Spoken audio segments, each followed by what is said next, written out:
This is Dr. Gene Mesco talking to you from the Church of Science, one of our mostly hairless apes episodes. And I wanted to talk about getting owned today. You might have heard that as a phrase. She owned him, or he owned her, or him. Somebody made, I would have said, drop your jock in a game years ago for a sports game, getting faked out on the basketball court. Recording this in April of 24. Watching the basketball playoffs, did March Madness, got the NBA going, and watching players going at it in the NBA. Just thoroughly enjoyable sporting competition. Because competition is one of those basic themes in evolution. In life, evolution determines life. That's what we like to talk about here at the Church of Science. And the evolution of life involves two major events of cooperation and competition. We cooperate and form bigger aggregates of life. We go from prokaryotic to eukaryotic cells to multicellular organisms to animals and plants with different tissues and organ systems. And then we get into populations and communities and ecosystems. There's a scalar value to a lot of the organization. The information that's inherent in each system embedded in their DNA and eventually in their social systems and their civilizations, as I've talked about before. But today I wanted to talk about ownership. Owning somebody or owning something. Now, we used to own somebody, we used to own people. It used to be an acceptable business practice over the last few millennia. It's still apparently going on the planet somewhere. That some people can own other people legally according to the government system that they live in, based on their belief systems. They think it's okay that those people can be owned, that they're inferior by some standard. And I want to say that that's a problem. That ownership today is based on I'm going to critique the capitalist system, the economy in our current civilization, and what's going on with ownership of everything. And we own the planet. We are the alpha predators. Humans have taken over the planet. And while we're the alpha predators, we have set up our civilization. We have a global civilization. It's a really crappy one. Most people on Earth know that they are on Earth. I would bet half of them would agree that a human is a human. They might not know the word Homo sapiens or the phrase Homo sapiens, but they would see people and acknowledge them as people. Because most people share that as a civilization component.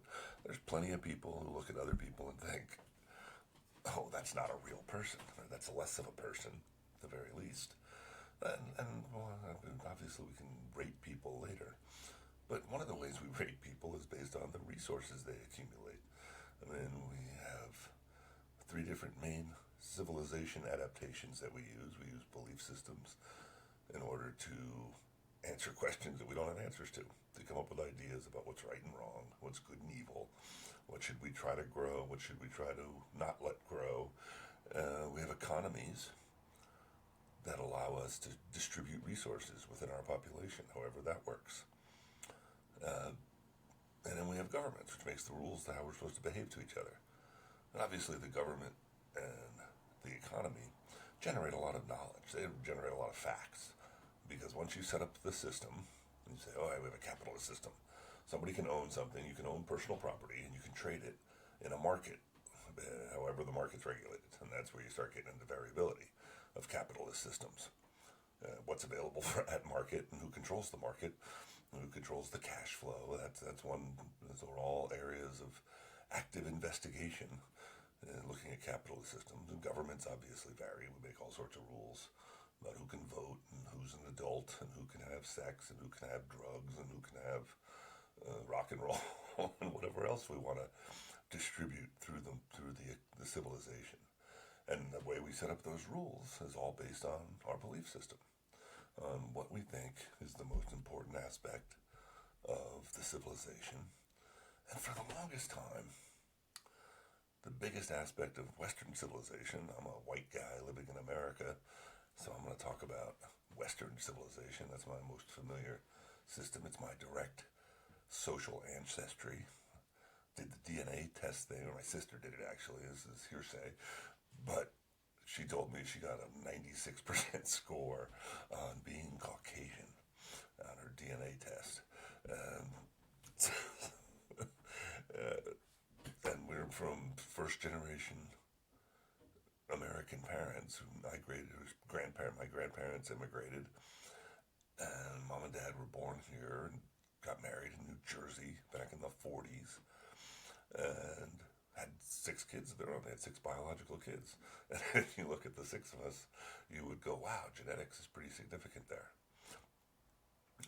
We know another brother who was adopted, who unfortunately has a very different physiognomy. He's a white guy too, but different hair and eye color, skin tone. And I won't get into the emotional baggage that resulted from first generation American immigrant parents struggling to make a living, World War II veteran, lived through the Depression. My parents were born in the 20s. So 100 years ago, they'd be, oh my gosh, how grumpy would my mom and dad be in their 90s? But back to ownership. What did they own? They owned a house. They had a house back in New Jersey. A Cape Cod, I believe, was the style. And it was all that. We had a built-in swimming pool. We had a swimming hole. Pretty much everybody had a car growing up when you got the chance. Some of us had beater cars, but everybody got a car. I was the first one to finish college, so 5th of 7 making it through. But they did the American dream thing. We said, and that was a really cool thing. My parents did a variety of work. I could say my dad took the more adventurous, big win, big no risk, no reward aspect to his life. He worked at different businesses, did different things in the economy. Mom took the tried and true traditional route, stayed with the family business, and her mother ran a clothing store, and they locked up the Catholic school kid market for uniforms. It made for a really nice, steady income flow. And it supported a lot of variability in the family, because, and it was a bit of a matriarchy. I mean, Grandma Sue, Baba Sue was a tough old broad, I believe would be the appropriate phrasing in most settings, as people would understand what I meant by that. And she was great. She was grandma, and had holidays. It was her 4 siblings living within about a 10-mile radius with 25 of us in that next generation. 7 in mine, 11, 4, and 3. I believe that adds up to 25. And cousin Pete, who I never quite got the thing on. He was technically a first cousin once removed, I think, via an aunt. So 26 if you want to count Pete. Pete got weird though. Anyway, we'll include Pete. 26 of us going off on just growing up in New Jersey in the 60s and 70s. Yeah, most of them are still there. I lost it. I had to get away. I went off to college, got caught up in this biology stuff, and then I've been doing it for most of my adult life. And I've come up with these ideas that are these general principles that I think are really useful. So when we talk about civilization, like I said, we've got economies and governments and belief systems. We form a civilization, and technically there's infinite civilizations, because every time you have a group of people, a group of conscious individuals who share a set of beliefs, they're a civilization, because they will follow the rules. They will work together if they have common goals, if their belief system includes setting some goals, and they'll work together and maybe survive, or maybe they won't. And that's where evolution comes in, because that's what we've been doing since we were hunter-gatherers. Heck, with being a second-generation American, I'm a 250th generation human, or something like that. It's got to be more than that. I don't even know. It depends where you start. I take a date of about 50,000 years when we talk about conscious humans and evolving. So we evolved consciousness, and I base that primarily on making art. That's when we start seeing cave art and figurines of humanoid figures, the Venus of Willendorf, a variety of others. About 10,000 years ago, we started building temples. We built Göbekli Tepe, and then eventually Stonehenge. And Newgrange is a neat one in Ireland. There's plenty of them, I'm sure, out there. Those are the ones I know about. The Egyptians built pyramids, and that's been the whole thing. Civilizations compete. That's a basic property of evolution. Within a civilization, you cooperate. Between civilizations, you compete. That's a basic evolutionary process. Because that's what's the advantage of a civilization, of any social grouping, is your strength in numbers. If a bunch of us can work together, if we can diversify our skills and specialize and come up with novel answers to problems, we're going to have an advantage. That's how you form a winning civilization. And that's what we've been trying to do for thousands of years. For about 40,000 years, it was as hunter-gatherer tribes, and we wandered around the planet. And for about 10,000 years, it's been agricultural tribes. It's more than tribe, building up to villages and towns and cities and nation states and empires and dynasties. And everybody wants to win. Everybody loves to win. That's competition. And so we've been competing between groups for years, and we had different governments and economies along the way. If you look at the economies of Western Europe, once again, I'll take my Western European heritage as an example. I think you'll see similar patterns no matter where you look, depending on the influences of selective pressure. What is selective pressure? Selective pressure is the force in evolution that's operating against your success. It's entropy. It's the natural world causing things to break down and decay. And how well do you resist entropy? How long can you maintain order? That's the best I know about evolution. It's if you live longer, you win the game of life. If you reproduce more, you win the game of life. That's all natural selection tells us. It was Darwin's big thing. But there's the crux right there, because Chucky D, Mr. Darwin, was kept man. My wife makes a little more money than I do. But he married into a rich family. He married his second cousin, I believe. She was in the Wedgwood clan. If you don't know about Wedgwood, it's a really fancy China brand. And there was a big Wedgwood fortune. And Charles Darwin had married this woman. They were, I don't know if it was minor royalty. There was some linkage to lords or barons, or I don't know. That's the whole thing. I mean, the aristocracy had the money. They had the ownership. So while what was going on at the top empire on the planet, Charles would have been active during the age. He would have been an adult under Victorian England. Let's go back to Victorian England and think about how we got to where we are. There's all those civilizations that I was talking about, all throughout history, Egyptians, Romans, Greeks. I think we peaked as an empire with the British. I mean, they had a global empire. The phrase was, the sun never sets on the British Empire.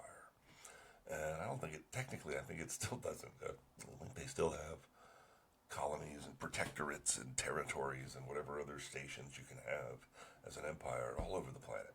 And then at some point, it's daytime somewhere on the planet, because we're this marvelous spinning blue ball. So as we spin through space, passing the days, what's happened? We evolved life. A whole big history there, but for humans, we became the alpha predators. We took over the planet. We formed empires. What do we have right now? We have about 200 nation states who quabble at the UN and have very few rules that we can agree on. So that's why it's a dysfunctional government. We don't have many rules that we all follow. Technically, we have a few, but few and far between. Most of us are still running power at the nation-state level because there are different people who have power there. Nobody wants to give up power. I mean, that's the whole beautiful thing about human civilization. Once we set up a government based on a belief system, anybody with half a brain can look at the system and say, how can I carve out a little niche of power here? That's why bureaucracies always grow.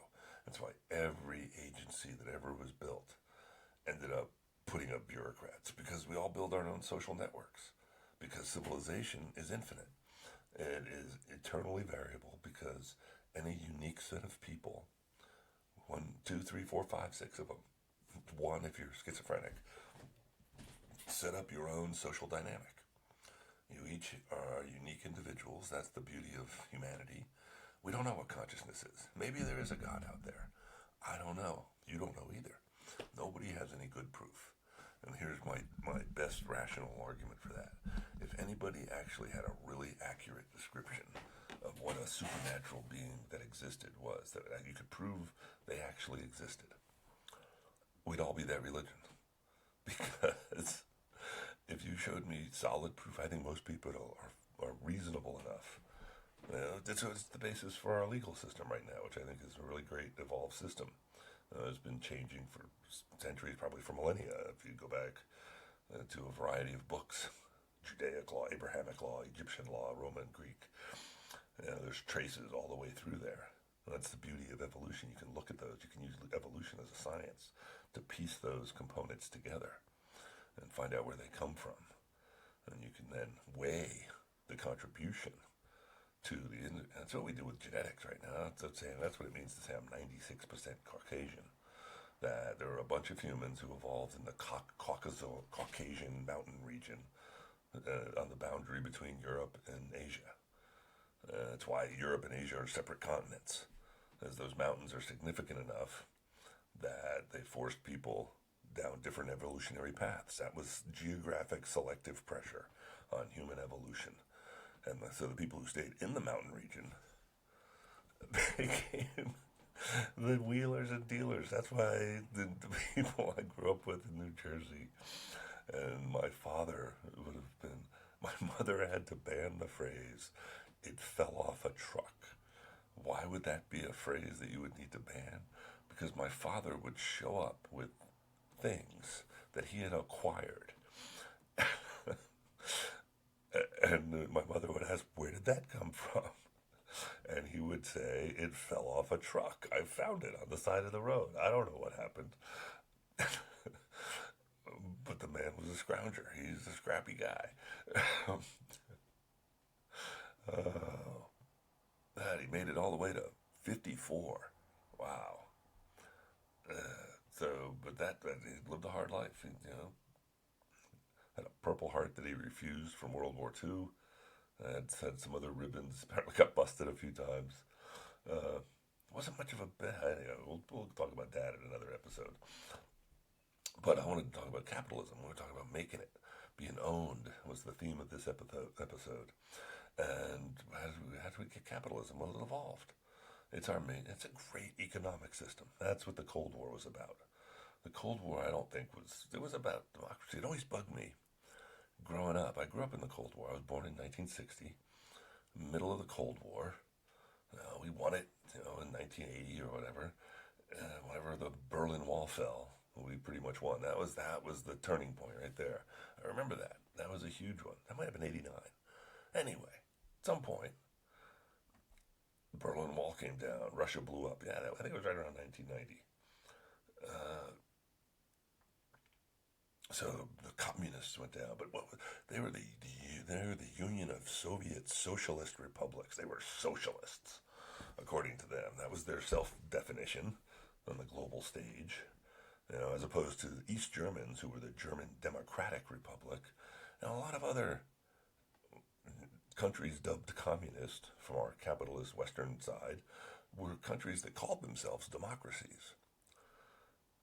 Now, then in reality, they became dictatorships. I mean, I think the truth of the matter is, this is my perception of history, when Lenin and those guys actually did the revolution, when the Bolsheviks overthrew the Tsar in Russia, and the Maoists overthrew Chiang Kai-shek in China and the republic that had evolved there, they called themselves communists or socialists because they said, we're going to share ownership. That was the big idea, was that we were going to share ownership to some extent. And that's what they wanted.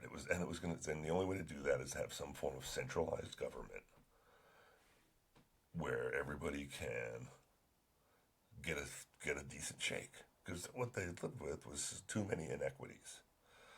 And that's why that attitude had evolved. When the economy does not distribute resources adequately, we rebel against the economy. That's how civilization and evolution work. We have these three adaptations. They have to complement each other. And like I said, I think the best complementarity, last time we had global complementarity, was the British Empire. We had Queen Victoria, the last 50 years of the 1800s. Victoria died in 1901, and we spent the 20th century and are still doing this job of what's next after that. Because Victoria said, oh, hey, we're going to run the planet. They controlled, literally at the peak of the British Empire, they controlled about a quarter of the territory on the planet and about a quarter of the people. And along with that, they were basically having good relations with a huge chunk of the planet. Russia was still a czar. Was another monarchy. They were part of the family. The whole thing with Western Europe was the aristocracy was all the same family. If you went around, the whole thing with World War One, go back and read your history books. It was somebody's cousin who got shot in Austria or whatever. I don't frickin' know, but it was a fucking family feud. That was the issue with World War One. Great book called The Fall of Giants. If you want a dramatic fiction reading of it. If not, go back and just read the actual history books, which are usually a little drier, but have better facts. But point being, that's what happened. The countries in Europe started a war because they couldn't agree on who should be in charge, because mom had died. Fucking Victoria passed away in 1901. By 1914, we had a shooting war with lots of stuff in between and during as well. It wasn't perfect, but I'm just going back by the data. Data says the UK, the United Kingdom, was the biggest empire on the planet ever. And what did we get from that? Well, how did they do it? Well, they had a belief system that was basically Christianity. You can go back and look at their version of Christianity from the whole Protestant work ethic thing. Obviously, you had Christians and Baptists and Catholics and all this other stuff. That's the whole Irish, Northern Ireland, Southern Ireland thing. But you go into that Christianity and the Protestant work ethic was a real thing, because what did they do? They integrated religion with the economy. They said, everybody should work. Capitalism is wonderful. Why? Because you see how rich you can get? Because near the end of Victoria's reign, in the 1890s, you would have had the Gilded Age. The Gilded Age is when these industrialists had hit the peak after the Industrial Revolution, which came after the Scientific Revolution. And in the middle of that, Darwin had stepped up and said, hey, I've got a mechanism for all of this biological life on Earth. And you know what? Maybe there's no God. That's where Darwin really screwed the pooch for England. Because part of holding on to empire at that level, at that time, involved having a religious belief system, having a God that you could reference as an all-powerful deity. And that's a really useful tool. It bugged me for years about trying to figure this process out. You needed a belief system, but what if your belief system is zero? If there's no God? Because everybody else had said, no, there's the only one true God. And there's been plenty of wars about that. We're still fighting the frickin' Muslims about the one true God. That's part of the conflict in the Middle East. Goddamn Christians and Muslims killing each other. And that's been going on since the Crusades. That's a freaking 1,000-year battle. And we're still fighting it over. Because nobody can prove that their invisible God is better. And Darwin came along and said, well, what if there's no God? And here's how it could happen. And that's what he threw out there. And for 150 years, we've been looking at it as biologists. And we said, he was fucking right. It's nothing but chemistry and physics. And maybe we'll concede the possibility, logically. And this is what we do in the Church of Science. We logically concede that there might be a God, but nobody can prove it. So why don't we build our civilization off of that? And when you do that, instead of having what we have right now with the capitalship that's ownership, what if we did a mutation? What if we altered our civilization? And we said, no, we're not going to allow for religious input to government. We're going to assume there's no God. We're going to assume we're acting on our own. We're going to be adults. We are going to be the fucking adults in the room. And we're going to step up and say, I really like to believe in a God. I really think Jesus or Allah or Buddha or whoever is real. but I can't prove it, but I want you to believe it too. And we're just going to take those people by the hand and lead them over to the buffet table and get them a juice box and a cheese stick. And we're going to say, all right, when you have some real information to contribute, when you have some data, something that you have evidence for, you can come back and talk to the adults. And that's how we need to treat religion now, I think. And if we did that, then we could look at the economy and say, what's the best way to distribute resources? Then we can do something I like to call a capitalist democracy, where we say every competent adult is a voting member. I'll talk about how to arrange that on the next episode. And for right now, I would say for the economy, what we have to do is open up all the books and say who owns what. And we start skimming at the top 1%. We start taking money from the top 1% and we give it to the poorest people on the planet. And we keep doing that. We keep redistributing that economy until everybody on Earth has what we decide is an acceptable minimum level.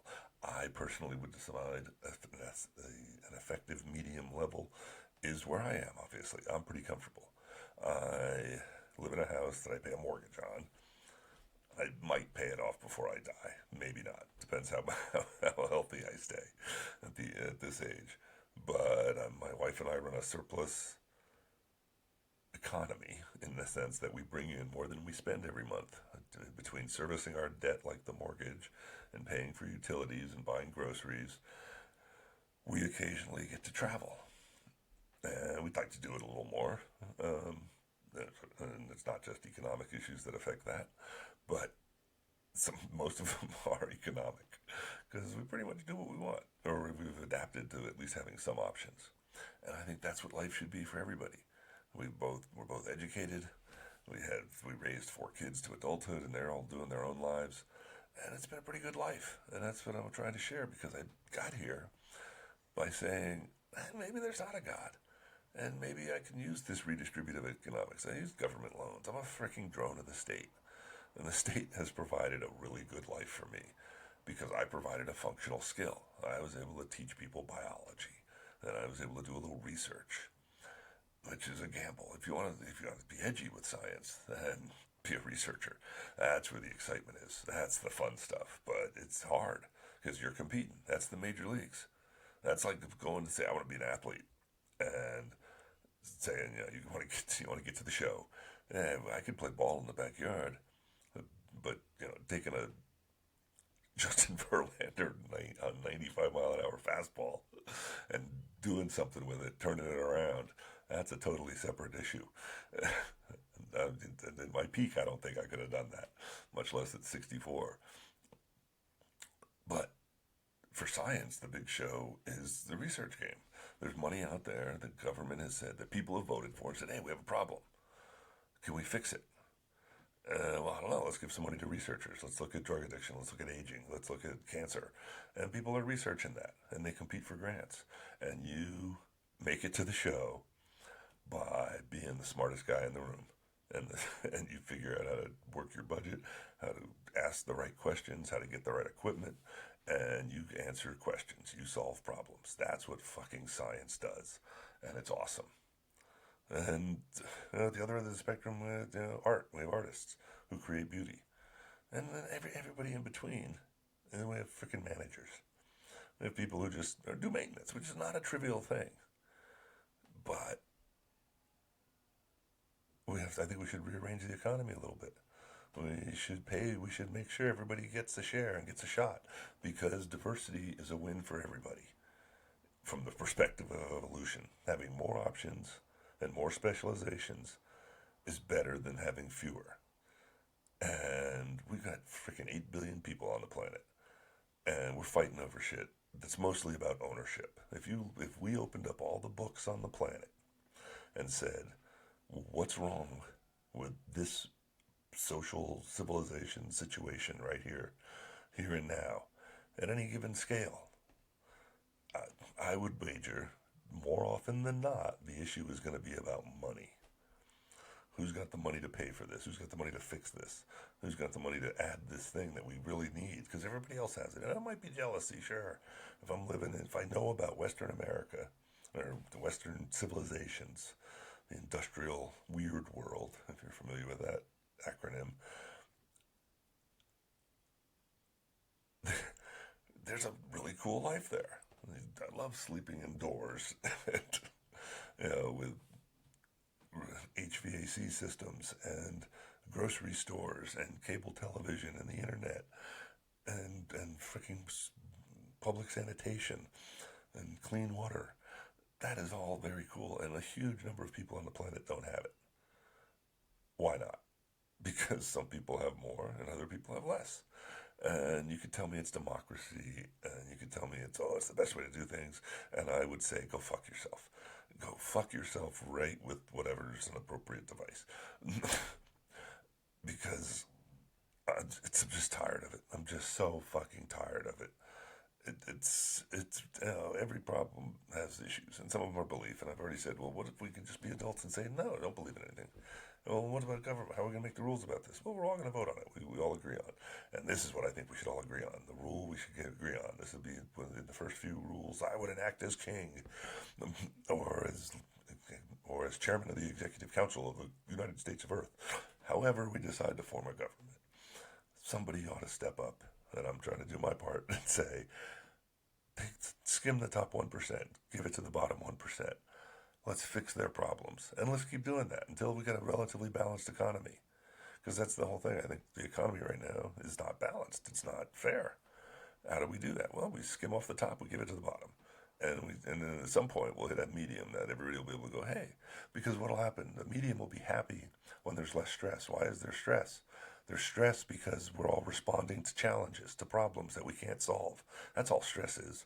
Stress is the biological reaction that starts with the fight or flight response, the panic and fear that makes an animal, that helps an animal survive. And we say, oh, that's a problem. What can I do about it? Well, I can secrete some adrenaline and some cortisol, and I can have a stress response, and I can run away, or I can fight, or I can stop and think. That's where intellect comes in. That's civilization. That's consciousness. That's part of consciousness. As soon as you start considering options, you're moving towards consciousness. When you become self-aware and you achieve theory of mind, when you realize there are other people who are self-aware as well, then you're conscious and you can start doing things. And now we can start solving problems. And that's what we should do. And I think the biggest problem is the economy. And so, yes, it needs to get a little less capitalist and a little more socialist. And that would minimize stress on everybody, which would minimize tensions. And maybe we'd stop blowing each other up and shooting each other. Maybe. This is Dr. Gene Mesko signing off from the Church of Science.